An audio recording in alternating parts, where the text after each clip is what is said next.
नमस्कार साथियों, एक बार फिर से स्वागत है आपका अपने चैनल वैकेंसी लवर में। तो दोस्तों, आपका ये साइंस का प्रैक्टिस सेट नंबर 5 होने वाला है।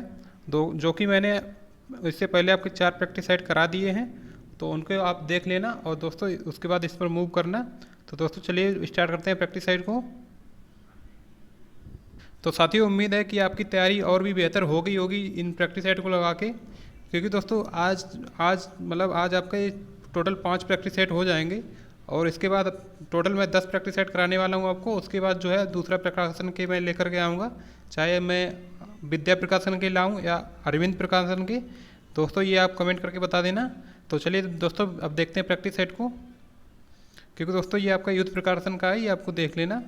तो चलिए दोस्तों, सबसे पहले आपको ये सिलेबस पता होगा कि असिस्टेंट रेडियो ऑपरेटर के लिए आपकी टोटल 14 चैप्टर से क्वेश्चन बनेंगे। ठीक है दोस्तों, जिसमें कि आपका भौतिक जड़ता मापन हो गया, शुद्ध गतिकी हो गया, गति के नियम, कार्य ऊर्जा, शक्ति, गुरुत्वाकर्षण, स्थिर विद्युत की, विद्युत विभव, विद्युत धारा का चुंबकीय प्रभाव तथा चुंबकत्व, विद्युत चुंबकीय प्रेरण तथा प्रत्यावर्ती धाराएं, विद्युत चुंबकीय तरंगे, इलेक्ट्रॉनिक युक्तियाँ, और जो आपका कम्युनिकेशन सिस्टम होता है। और लास्ट चैप्टर आपका है प्रकाशिकी। तो दोस्तों आपकी टोटल 14 चैप्टर इन्हीं से आपको परीक्षा में क्वेश्चन देखने को मिलेंगे। और दोस्तों उम्मीद है कि आप अच्छे से अच्छे इनकी तैयारी कर रहे होंगे, क्योंकि इसमें आपका जो 50% क्वालिफाइंग वाला क्राइटेरिया है ना, वो दोस्तों आप साइंस के वजह से ही इसको पार क्रॉस कर पाएंगे। क्योंकि दोस्तों जीके इस तरह का सेक्शन है कि उसमें आप 100 नंबर में से 50 लाना मुश्किल हो जाएगा, लेकिन आप अगर आपकी साइंस मजबूत है तो दोस्तों आप इजीली जीके में भी स्कोर कर सकते हैं। तो बाकी आप मैथ, रीजनिंग और हिंदी में तो अच्छा कर ही रहे होंगे, लेकिन दोस्तों अगर आप जीके की बात करें तो दोस्तों जीके में आपका साइंस ही साथ देगी क्वालिफाइंग क्राइटेरिया को पास करने के लिए। ठीक है दोस्तों, अब चलिए दोस्तों स्टार्ट करते हैं पहला क्वेश्चन, जिसमें कि दिया गया है कि आपका सिग्नल से शोर अनुपात, यानी कि जो आपका एसएनआर होता है, सिग्नल टू नॉइस रेशियो इसको बोलते हैं, इसको किस में दर्शाया जाता है। तो दोस्तों ये तो एक सिंपल सा कॉन्सेप्ट है कि इसको डीबी में नापते हैं, यानी कि डेसिबल में नापते हैं। और दोस्तों ये होता क्या है, सबसे पहले आपको बता दें कि आपका नॉइज क्या होता है। तो दोस्तों आपने पढ़ा होगा कि कोई भी अनवांटेड पार्ट होता है सिग्नल का, जैसे कि वह अनवांटेड पार्ट या फिर वोल्टेज कोई भी या फिर धारा भी हो सकती है, जो कि इलेक्ट्रिकल या इलेक्ट्रॉनिक पर्पज़ में अकस्मात ही जुड़ जाते हैं। यानी कि ये आपका कोई सिग्नल है और दोस्तों यहाँ से यहाँ तक इसको ट्रेवल कराना है। तो दोस्तों ये सिग्नल यहाँ से यहाँ तक जाते वक्त उसमें कुछ अनवांटेड पार्ट भी जुड़ जाता है, जिसको आप शोर बोल देते हैं या फिर नॉइज बोल देते हैं। दोस्तों किसी बिंदु पर जो आपका सिग्नल शक्ति या फिर सिग्नल पावर के अनुपात को जो है एसएनआर बोलते हैं, ये आपको ध्यान रखना है। यानी कि किसी बिंदु पर जो आपका सिग्नल शक्ति तथा शोर पावर के अनुपात को एसएनआर बोलते हैं। और दोस्तों जो सिग्नल टू नॉइज रेशियो होता है, उसका मान उच्च रखने का प्रयास किया जाता है, क्योंकि दोस्तों ये एसएनआर जितना कम होगा उतना ही आपका शोर ज़्यादा होगा। यानी कि अगर आपका एसएनआर कम है तो इसका मतलब आपका सिग्नल थोड़ा वीक है। दोस्तों इसको अधिक से अधिक रखने का प्रयास किया जाता है, ये आपको ध्यान रखना है। अब चलते हैं नेक्स्ट क्वेश्चन पर। मानव द्वारा श्रव्य ध्वनि तरंगों की आवृत्ति होती है। तो दोस्तों ये मैंने आपको पिछले प्रैक्टिस सेट में भी कराया था, यानी कि 20 हर्ट्ज से लेकर 20,000 हर्ट्ज के बीच जो आपकी ऑडिबल फ्रिक्वेंसी होती है, यानी कि जिसको मानव सुन सकता है या फिर जिसको श्रव्य फ्रिक्वेंसी बोलते हैं, वो आपकी 20 से हर्ट्ज से लेकर के 20,000 हर्ट्ज के बीच में होती है, ये आपको ध्यान रखना है। चलते हैं 43 नंबर क्वेश्चन पर। एक शाफ्ट की आवर्तन गति को निर्धारित करने के लिए का इस्तेमाल किया जाता है, यानी कि जो आपकी घूर्णी गति होती है उसको किससे नापते हैं, ये आपको बताना है। यानी कि इस तरह की कोई गति होगी, घूर्णी गति को किससे नापते हैं, तो ये आपको बताना है कि आपका जो टैकोमीटर होता है ना, इससे नापते हैं, ये आपको ध्यान रखना है। और दोस्तों अगर हम बात करें एनीमोमीटर की, तो पवन के वेग को एनीमोमीटर से नापते हैं। और जो आपका स्पीडोमीटर होता है, तो दोस्तों मोटर गाड़ियों में जो आपके ऑटोमोबाइल जो होते हैं उसकी गति को नापने के लिए स्पीडोमीटर को यूज किया जाता है। दोस्तों अगर आपसे क्वेश्चन पूछा जाए कि कार की गति को नापने के लिए किस चीज़ का यूज किया जाता है, तो वहाँ पर आपका स्पीडोमीटर यूज किया जाता है। लेकिन जो किसी अगर आप सॉफ्ट की आवर्तन गति को नाप रहे हैं तो वहाँ पर आपका टैकोमीटर यूज होगा। और दोस्तों जो आपका क्रोनोमीटर होता है ना, ये दोस्तों आपका जलयानों में यूज होता है, यानी कि जलयानों में सही समय का पता लगाने के लिए क्रोनोमीटर का यूज किया जाता है। तो दोस्तों ये चारों को चारों ऑप्शन उम्मीद है आपने क्लियर कर लिए होंगे। अब देखते हैं 44 नंबर क्वेश्चन। दबाव की एसआई इकाई क्या है। तो दोस्तों आपको पता होगा कि P इक्वल टू एफ अपान ए होता है, यानी कि एफ होता है न्यूटन और ए होता है आपका मीटर स्क्वायर। तो दोस्तों अगर हम बात करें आपकी जो प्रेशर की एसआई यूनिट बनेगी न्यूटन प्रति मीटर स्क्वायर बन जाएगी, यानी कि राइट आंसर आपका ऑप्शन नंबर सी हो जाएगा, न्यूटन प्रति वर्ग मीटर या फिर मीटर स्क्वायर, बात एक ही है। चलते हैं 45 नंबर क्वेश्चन पर। चुंबकीय सुई स्वतंत्रता पूर्वक लटकाने पर किस दिशा में रुकती है, यानी कि बताना है कि जो आपकी चुंबकीय सुई होगी उसको अगर हम स्वतंत्रता पूर्वक लटका दें तो वो किस दिशा में रुकेगी। तो वो दोस्तों, क्योंकि दोस्तों अगर कोई चुंबकीय सुई है तो दोस्तों वो नॉर्थ पोल और साउथ पोल से या तो अट्रैक्ट होगी या फिर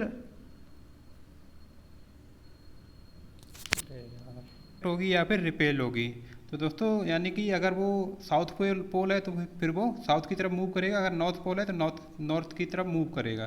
तो इस वजह से जो या तो वो साउथ की तरफ रुकेगी या फिर नॉर्थ की तरफ रुकेगी। तो आपका राइट आंसर इसमें कौन सा होना चाहिए, आपका राइट आंसर इसमें ए हो जाएगा।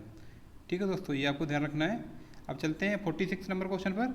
गति का दूसरा समीकरण खाली स्थान और समय के बीच संबंध दर्शाता है। दोस्तों ये क्वेश्चन रिपीटेड क्वेश्चन है, इसका मैं आंसर नहीं दूंगा, इसका आंसर आप कमेंट सेक्शन में बता देना, क्योंकि दोस्तों ये मैंने 5 नंबर सेट में 4 नंबर सेट में इसको मैं करा चुका हूँ। तो दोस्तों आपको उसी में से आंसर आपको बताना है। अगर आपने अच्छे से सेट लगाया होगा तो आपको बिल्कुल पता होगा। और दोस्तों जो आपका समीकरण होता है वो मैं आपको बता देता हूँ।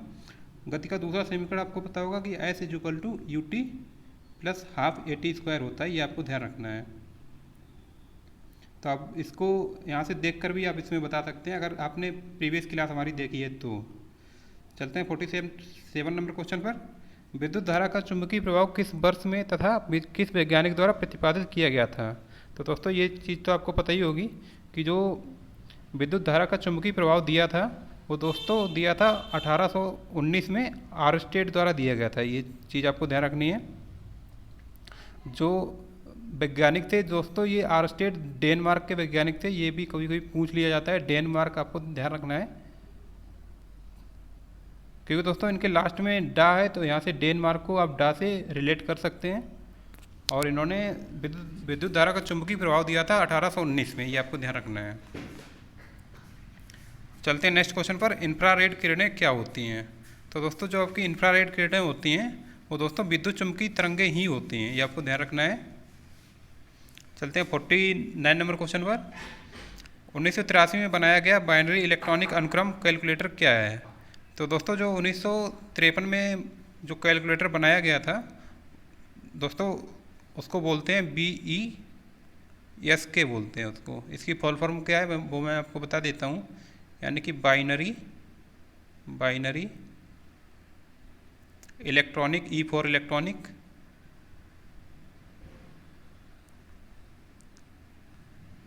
बाइनरी इलेक्ट्रॉनिक अनुक्रम कैलकुलेटर, यानी कि बाइनरी इलेक्ट्रॉनिक सीक्वेंशियल कैलकुलेटर इसको इंग्लिश में बोलते हैं। और अगर हिंदी में बात करें तो बाइनरी इलेक्ट्रॉनिक अनुक्रम कैलकुलेटर इसको बोल देंगे। तो दोस्तों ये भी आपका इलेक्ट्रॉनिक कंप्यूटर ही है, तो इसका right answer option number A हो जाएगा, यानी कि जो आपका बाइनरी इलेक्ट्रॉनिक अनुक्रम कैलकुलेटर होता है ये भी आपका इलेक्ट्रॉनिक कंप्यूटर ही है। निम्न में से कौन सा समीकरण फैराडे के विद्युत चुंबकीय प्रेरण के नियम को दर्शाता है। तो दोस्तों फैराडे का विद्युत चुंबकीय प्रेरण का नियम ये कहता है कि जो आपका EMF होता है यानी कि इलेक्ट्रोमोटिव फोर्स = -dφ/dt, यानी कि जो भी आपका चुंबकीय फ्लक्स होगा वो समय की दर के बराबर होगा। तो दोस्तों इसमें -dφ/dt होता है, तो राइट आंसर आपका ऑप्शन नंबर सी हो जाएगा। चलते हैं नेक्स्ट क्वेश्चन पर। ट्रांसफार्मर को रूपांतरित करता है, यानी कि ट्रांसफार्मर किसका कन्वर्जन करता है ये आपको बताना है। तो दोस्तों आपको ये चीज़ तो पता ही होगी कि जो आपका ट्रांसफार्मर होता है वो क्या करता है कि पावर को रूपांतरित करता है, यानी कि अगर मान लीजिए आपका स्टेप डाउन ट्रांसफार्मर है, ये मान लेते हैं स्टेप डाउन ट्रांसफार्मर है, तो स्टेप डाउन का मतलब है कि वोल्टेज को तो कम कर रहा होगा लेकिन उसकी करंट को उसी रिस्पेक्ट में बढ़ा रहा होगा, यानी कि वो सिर्फ पावर को कन्वर्ट करता है।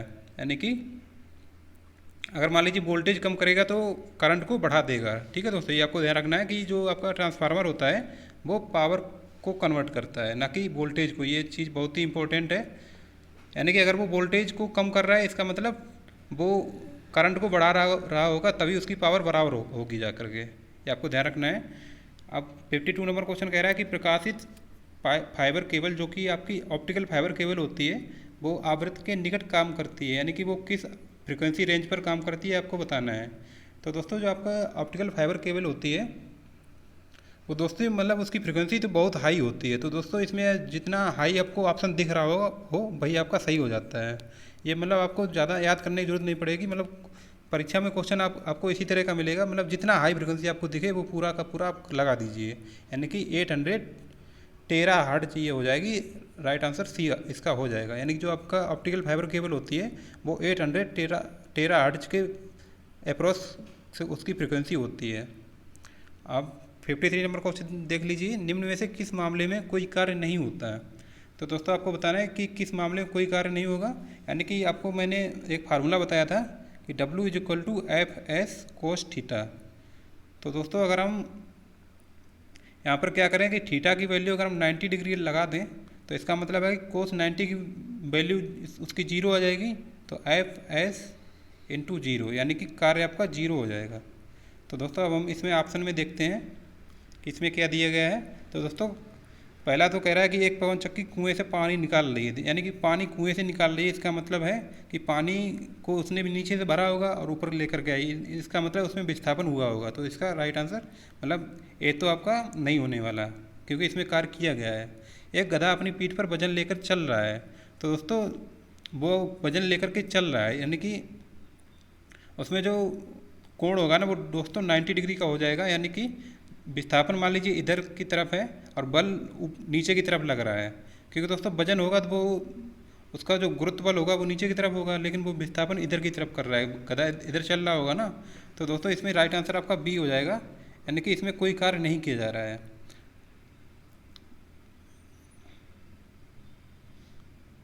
अब नेक्स्ट क्वेश्चन देखते हैं, स्थिर या गतिज अवस्था में परिवर्तन का प्रतिरोध करने की एक वस्तु की प्रवृत्ति को क्या कहते हैं।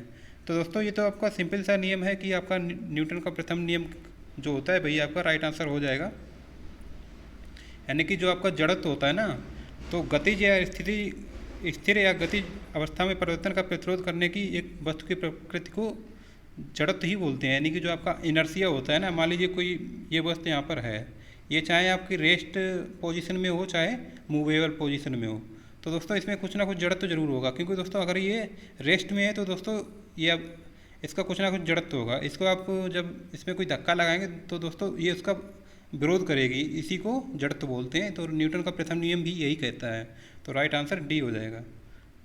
अब इसमें दोस्तों देखिए कि पृथ्वी की सतह पर एक वस्तु का भार 10 न्यूटन है, चंद्रमा की सतह पर उसी वस्तु का भार क्या होगा। तो दोस्तों आपको पता है कि चंद्रमा की सतह पर जो गुरुत्वीय त्वरण आपका होता है वो 1/6 हो जाता है। इसका मतलब है कि अगर आप अपनी पृथ्वी पर किसी वस्तु का भार अगर 10 न्यूटन है तो दोस्तों चंद्रमा पर 10/6 हो जाएगा। और दोस्तों इसमें एक दूसरा कॉन्सेप्ट भी होता है, वो मैं आपको दिखा देता हूँ। सबसे पहले आप ऑप्शन देखिए, ये आपके 4 ऑप्शन दिए गए हैं। इसने क्वेश्चन में दे रखा है कि वस्तु का भार दिया गया है, यानी कि भार दिया गया है 10 न्यूटन, तब तो आपको 10/6 कर देना है, यानी कि 10/6 करेंगे तो कुछ ये निकल के आएगा, यानी कि इसमें आपका राइट आंसर डी होना चाहिए, यानी कि 10/6 करेंगे तो 1.6 कुछ आएगा, 1.67 आएगा, तो राइट आंसर डी हो जाएगा। यहाँ तो दोस्तों आपको भार दिया गया था, अगर आपको द्रव्यमान दिया जाए कि किसी मान लीजिए पृथ्वी पर किसी वस्तु का द्रव्यमान अगर मान लीजिए 10 किलोग्राम है, तो दोस्तों चंद्रमा पर कितना होगा। तो दोस्तों द्रव्यमान कहीं भी चेंज नहीं होता है, चंद्रमा पर उसका द्रव्यमान चेंज नहीं होगा, क्योंकि दोस्तों जो आपका भार होता है W = mg होता है। तो दोस्तों अगर आपको भार दिया जाए, W दिया जाए, तब तो वो चेंज होगा, लेकिन द्रव्यमान कहीं भी चेंज नहीं होगा, कहीं भी वो चला जाए। ठीक है दोस्तों, ये आपको ध्यान रखना है थोड़ा सा इस क्वेश्चन में। चलते हैं 56 नंबर क्वेश्चन पर। जब एक परिपथ में कोई प्रतिरोध श्रृंखला में जुड़े हुए होते हैं तो करंट का मान। तो दोस्तों जब किसी सर्किट में कई प्रतिरोध, मान लीजिए ये एक प्रतिरोध यहाँ पर लगा है, दूसरा यहाँ पर लगा है, तीसरा यहाँ पर लगा है, इसी तरह से n प्रतिरोध लगे हुए हैं, तो दोस्तों ये बोल रहा है कि तो करंट का मान क्या होगा। तो दोस्तों आपको बताना है कि करंट कितनी होगी जब भी सीरीज में इस तरह के प्रतिरोध लगे हों। तो दोस्तों करंट सभी में बराबर होगी, लेकिन जो वोल्टेज होगा वो अलग अलग हो जाएगा सभी में। अब दोस्तों इस प्रोसेस को समझने के लिए मैं आपको एक एग्जांपल देता हूँ। एग्जांपल में क्या है कि आपके जो दोस्तों घरों में जो अप्लायंसेस लगे होते हैं वो आपके लगे होते हैं समांतर क्रम में। समांतर क्रम का मतलब है कि मान लीजिए ये आपका कोई बल्ब लगा है यहाँ पर, ये आपका कोई फ़ैन चल रहा है, ये यहाँ पर टीवी चल रही है और यहाँ पर कोई कूलर या एसी चल रही है। तो दोस्तों वोल्टेज तो सभी में बराबर जा रहा होगा, चाहे आपका 220 या 210 जो भी वोल्टेज हो। 220 वोल्टेज पर ये भी काम कर रहा है, बल्ब भी काम कर रहा है, पंखा भी काम कर रहा है, टीवी भी काम कर रहा है और आपका कूलर भी काम कर रहा है। यानी कि 220 वोल्टेज सभी में बराबर जा रहा है। लेकिन दोस्तों जो करंट होगी ना वो सभी में अलग अलग होगी। और दोस्तों क्योंकि ये अभी आपके समांतर क्रम में लगे थे, और दोस्तों इसका जस्ट उल्टा होता है आपका श्रेणी क्रम। तो दोस्तों श्रेणी क्रम में जब इसका उल्टा होता है इसका मतलब ये है कि श्रेणी क्रम में करंट अब समान हो जाएगी। यहाँ पर श्रेणी क्रम में करंट समान हो जाएगी, लेकिन वोल्टेज सभी में अलग अलग हो जाएगा। तो दोस्तों इसमें आपका कौन सा आंसर सही होगा कि करंट का मान एक ही रहता है, तो राइट आंसर डी हो जाएगा। चलते हैं 57 नंबर क्वेश्चन पर। निम्न में से कौन सा शक्ति का सूत्र है? तो दोस्तों शक्ति का जो सूत्र होता है आपका वो होता है दोस्तों P=V²/R। अब इसको आप सिर्फ ये फार्मूला आप ध्यान रखिए और इसके बाद आप जितने चाहे फार्मूला बना सकते हैं, क्योंकि दोस्तों आपको पता होगा R=V/I भी होता है। जब इसको इसमें पुट करेंगे तो दोस्तों ये आपका आ जाएगा I² × R भी आ जाएगा। P=I²/R, I² × R भी होता है, ये आपको ध्यान रखना है। मतलब आपको सिर्फ ये फार्मूला एक ध्यान रखना है, इसी से आप बाकी के सारे फार्मूला बना सकते हैं। अब बात करते हैं कि इसमें कौन सा आपका राइट आंसर था। दोस्तों इसमें आपका इनमें से सभी, क्योंकि दोस्तों ये भी आपका पावर का ही फार्मूला है, ये भी है V×I और I²R ये भी है। अब बात करते हैं 58 नंबर क्वेश्चन की, यांत्रिक ऊर्जा किसके बराबर होती है? तो दोस्तों यांत्रिक ऊर्जा होती है वो दोस्तों आपकी कुल ऊर्जा होती है, यानी कि आपकी गतिज ऊर्जा, और ये नहीं होगा आपका रासायनिक ऊर्जा नहीं होती है। यानी कि आपकी फिजिक्स में रासायनिक ऊर्जा का तो कोई मतलब ही नहीं है। आपकी जो यांत्रिक ऊर्जा होती है वो गतिज ऊर्जा प्लस स्थितिज ऊर्जा होती है, तो राइट आंसर आपका बी हो जाएगा। चलते हैं नेक्स्ट क्वेश्चन पर। विभवांतर बी और विद्युत धारा आई के बीच संबंध की खोज किसने की थी? यानी कि ये तो आपको पता ही होगा कि R=B/I ये किसने दिया था, ये ओम के नियम से आता है। तो ऑब्वियसली बात है कि आपका राइट आंसर बी ही होगा, यानी कि ओम ने दिया था ये। अब 60 नंबर क्वेश्चन देख लेते हैं कि R दिया गया है कि R=R1R2/R1+R2 सूत्र किसका घोतक है? तो दोस्तों अगर हम दो प्रतिरोध हैं, मान लीजिए कोई एक यहाँ पर लगा है और सेकंड यहाँ पर लगा है, और इनको अगर हम समांतर क्रम में लगा दें, ये कोई बैटरी लगी हुई है यहाँ पर, तो दोस्तों यहाँ पर अगर R1 है ये और दोस्तों ये आपका R2 है, तो दोस्तों इनकी जो संयोजन की कुल जो प्रतिरोध आएगा वो किस तरह से आएगा, 1/R=1/R1+1/R2। तो दोस्तों इसको सिंपल सा सॉल्व करने के लिए हम लोग क्या करते हैं कि R को निकालने के लिए ऊपर जो R1 R2 है इनका गुणा कर दीजिए, R1R2/R1+R2 से भाग दे दीजिए, R आ जाता है। तो दोस्तों ये आपका समांतर क्रम संयोजन है, तो इसको आप ध्यान रखना कि आपका राइट आंसर बी हो जाएगा। तो दोस्तों ये थे आपके टोटल 40 क्वेश्चन, यानी कि 20 क्वेश्चन थे टोटल। आपके कितने सही हुए कमेंट करके बता देना। तो धन्यवाद दोस्तों वीडियो देखने के लिए। उम्मीद है कि आप डेली का डेली अपने आप में इम्प्रूव कर रहे होंगे और परीक्षा में इसी तरह के क्वेश्चन आपको देखने को मिलेंगे। तो धन्यवाद दोस्तों। इसका PDF मैं अपने टेलीग्राम चैनल पर डाल दूँगा, वहाँ से आप डाउनलोड कर लेना।